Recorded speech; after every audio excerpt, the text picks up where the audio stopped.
30 क्योंकि अहंकार ही शत्रु है। क्योंकि अहंकार ही शत्रु है। मैं हिमालय की यात्रा पर था। मनाली में एक वृक्ष के नीचे पता चला मुझे कि एक साधु कोई 20 वर्षों से बैठते हैं, वहीं रहते हैं। वही वृक्ष उसका आवास है। घना वृक्ष था, सुंदर वृक्ष था। अभी साधु भिक्षा मांगने गया था, तो मैं उस वृक्ष के नीचे बैठ रहा। जब वह लौटकर आया तो मैंने आंखें बंद कर ली। उसने मुझे देखा और कहा कि उठिए, यह वृक्ष मेरा है। यहाँ मैं 20 साल से बैठता हूँ। मैंने कहा, वृक्ष किसी का भी नहीं होता। और 20 साल से नहीं, तुम 20,000 साल से बैठते हो, इससे क्या फर्क पड़ता है। अभी तो मैं बैठ हूँ, जब मैं हटूं तब तुम बैठ जाना।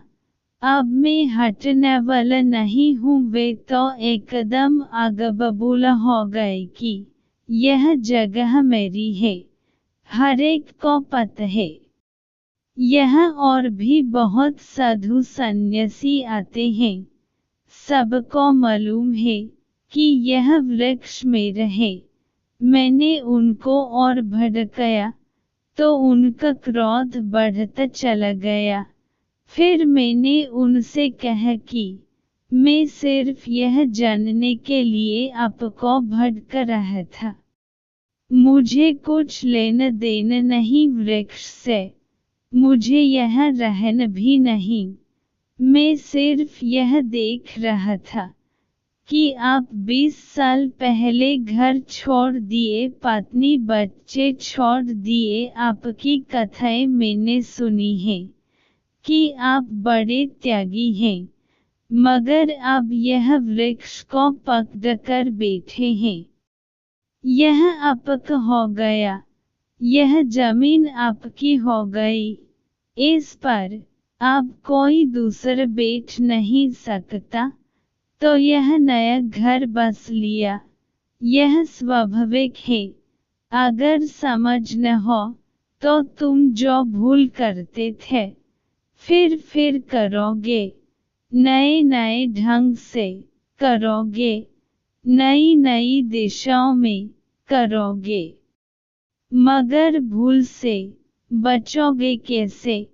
निश्चित ही मोह के समान और कोई शत्रु नहीं है, क्योंकि अहंकार ही शत्रु है। और अहंकार का जो फैलाव है, जहाँ जहाँ अहंकार जुड़ जाता है वहाँ वहाँ मोह है। जहाँ तुमने कहा मेरा, वहाँ मोह है। इसलिए मैं कहता हूँ, मत कहना मेरा धर्म, मत कहना मेरा शास्त्र, मेरी कुरान, मेरी बाइबिल, मेरी गीता। मत कहना मेरा देश, मेरी जाति, मेरा वर्ण, मेरा कुल। ये सब मोह ही हैं और बहुत सूक्ष्म मोह हैं। ओशो।